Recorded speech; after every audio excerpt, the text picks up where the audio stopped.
Ese es nuestro tiempo. Pero si nosotros el tiempo lo midiéramos en nuestros pequeños estados de conciencia, donde hemos estado atentos, donde recordamos aquellas cosas que nos llamaron mucho la atención, cosas que nos han hecho pues tener experiencias que recordamos, aprender, sufrir, reír, momentos de felicidad, y de esos pequeños momentos donde una chispa iluminó ese momento y se quedó ahí grabado. Pues ese es el tiempo que también abarca esa inmensidad que es la necesidad. Y entonces ellos hablaban del destino como hay una necesidad que está impuesta o está metida en ese cronos, en ese tiempo, pero que cada uno de nosotros hay un Dios que de vez en cuando aparece, y ese Dios se llama Kairos. Kairos es la oportunidad, y es un Dios muy simpático. Aparte de su forma, de cómo lo representa, es un chico joven que siempre va corriendo, tiene alas en los pies, siempre va corriendo, solamente tiene un mechón de pelo en la frente, por detrás es completamente calvo, lleva una balanza en una mano y una hoz pequeñita en la otra. Kairos, ¿qué significa? Kairos es la oportunidad. Y como decía muy bien los latinos, decían, fortuna calva es. Y la fortuna es calva, hay que pillarla inmediatamente, porque si no pasa. Pues Kairos es igual. Kairos lo vemos venir, es muy rápido, vuela, es veloz, pero solamente hay que cogerlo cuando está delante nuestro, porque en cuanto pasa, ya no tiene pelo para que podamos cogerlo. Kairos es la oportunidad, pero es la oportunidad justa, el momento justo, la situación justa, porque lleva la actitud justa de la vida. Esas oportunidades que muchas veces dejamos escapar y que son lo que deberíamos haber tomado en ese momento, era lo que justamente nos correspondía. Entonces esa justicia está representada por esa parte, pero también lleva una hoz, porque muchas veces la oportunidad significa cortar con cosas, cortar con oportunidades, cortar con cosas que nos atan al pasado, con cosas que nos hacen que sigamos pegados a una serie de circunstancias que no queremos y que muchas veces no tenemos el valor de cortar. Pero si somos capaces de coger a Kairos por ese mechón de pelo que tiene delante, pues quizás podríamos aprovechar esa oportunidad justa, cortar cosas que ya no nos sirven para poder seguir adelante. Eso era para los griegos el destino. A mí me parece que es como existe una necesidad, es decir, que todos tenemos que seguir caminando, todos estamos caminando, caminamos en un tiempo determinado. No hay que llegar a la meta en un momento justo, pero sí hay que andar el camino con tiempo y sobre todo con conciencia, porque es del tiempo que os he hablado antes, el tiempo que vivimos conscientemente.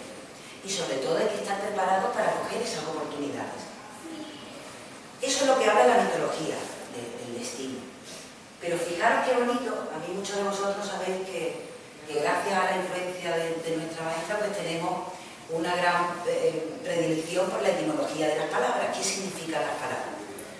Ya Platón en uno de sus libros, en el Crátido, habla de la importancia de saber el significado real de las palabras, porque así podríamos expresarnos mucho mejor y entendernos unos a otros mucho mejor.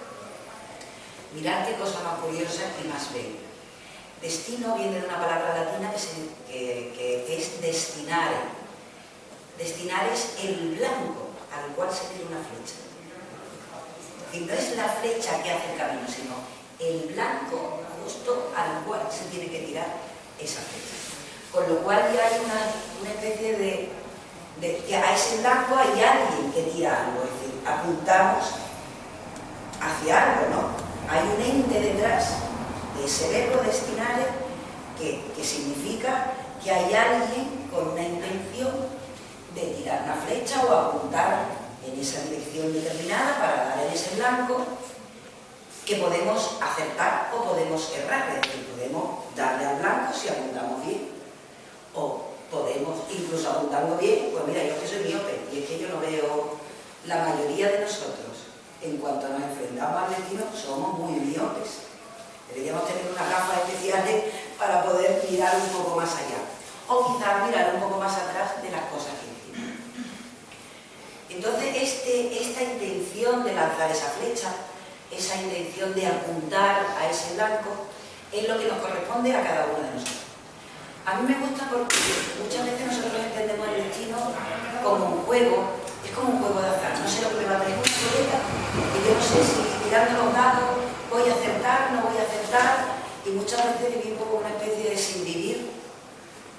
Vivo sin vivir en mí porque al final no me doy cuenta ni de lo que me va a pasar mañana, ni de lo que hice ayer, ni de lo que quiero que sea mi futuro, ni la intención que tengo para tirar la flecha. Es decir, es una constante angustia, vivimos muchas veces angustiados porque es que no sabemos qué va a pasar. Pero ¿y si pensáramos, cada uno de nosotros, que somos los portadores de un arco, somos los portadores de una flecha, y que lo único que tenemos que hacer es saber a qué blanco queremos dirigirnos, es decir, a dónde quiero tirar yo esa flecha, cómo quiero tirarla, con qué fuerza la voy a tirar, es decir, un poco de entrenamiento para poder lanzar la flecha hacia ese blanco justo al que yo quiero llegar, al que yo quiero llegar. También nos cuenta, con esta intención, que cada uno de nosotros somos los forjadores de nuestro destino. Es decir, si somos capaces, si el destino es ese punto al que yo quiero llegar, quiere decir que yo soy capaz de elegir mi arco, mi flecha, cómo voy a tomar la posición para tomar, si quiero aprender para poder tener una buena práctica de tirador de flecha. Por ejemplo, yo sería incapaz de buscarme un arco zen, ¿sabes? Que mide así, que aunque los monjes budistas son así, pero son capaces de tirar un arco así. Y yo a lo mejor diría, bueno, pues yo me he buscado un arco, pues, no sé, de la India americana, eso es lo que me gusta más, ¿no? Y poder manejar el arco y poder ensayar con él y poder tirar las flechas para ver cómo me puedo ir manejando yo con ese arco. Pero otros dirán, no, pues yo quiero tener un arco grande o yo quiero tener un arco como el que utilizan los mongoles. Es decir, hay mucha variedad de poder llegar a cada uno de esos lados. Y todo depende de nosotros. Es decir, no hay nada externo que nos haga decir, bueno, pues esto por aquí, esto por allí.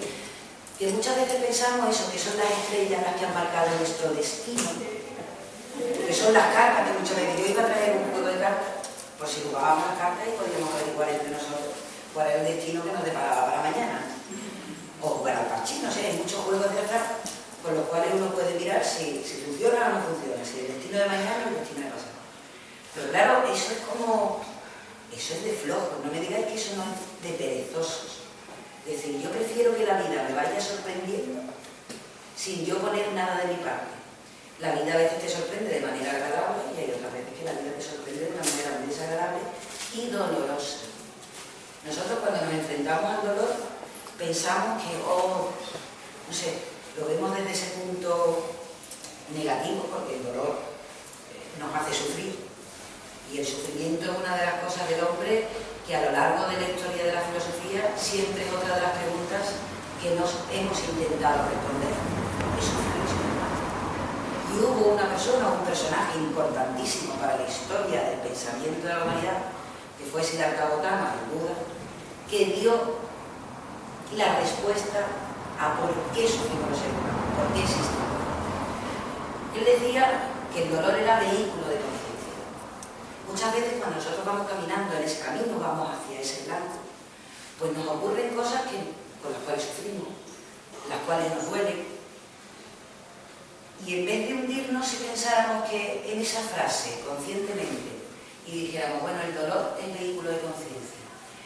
Si me ha pasado a mí esto, ¿qué es lo que me quiere decir? ¿Qué toque en mi conciencia quiere dar? ¿Por qué sufro?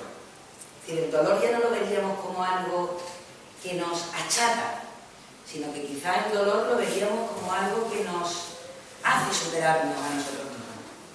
Por eso en la vida nos pone pruebas, que son esos pequeños momentos dolorosos, esos pequeños momentos o grandes momentos, donde cada uno nos vemos ante una gran muralla y de repente decimos, hasta aquí he llegado, pongo mi límite, ya no puedo más. Pero cuando ponemos límites, nos estamos limitando a nosotros mismos. En ese camino hacia el cual yo quiero llegar, hacia ese centro al que yo quiero dar mi flecha, pues de repente vemos que hay un muro y en vez de superarlo, es decir, yo para saltar el muro, pues a lo mejor tengo que crecer y crecer en mi interior y a lo mejor enfrentarme a algo que yo nunca he hecho, enfrentarme a algo a lo que me da miedo, enfrentarme a algo que tengo que dejar, cosas que me van a producir dolor. Pero que esos son chispas, son como pequeñas luces que nos iluminan para darnos la posibilidad de crecer. y ya que ese muro no sea un muro de 2 metros. Nosotros hemos crecido y ya podemos saltar como saltan las vallas, pues los corredores en las carreras o los caballos también en los grandes derbies.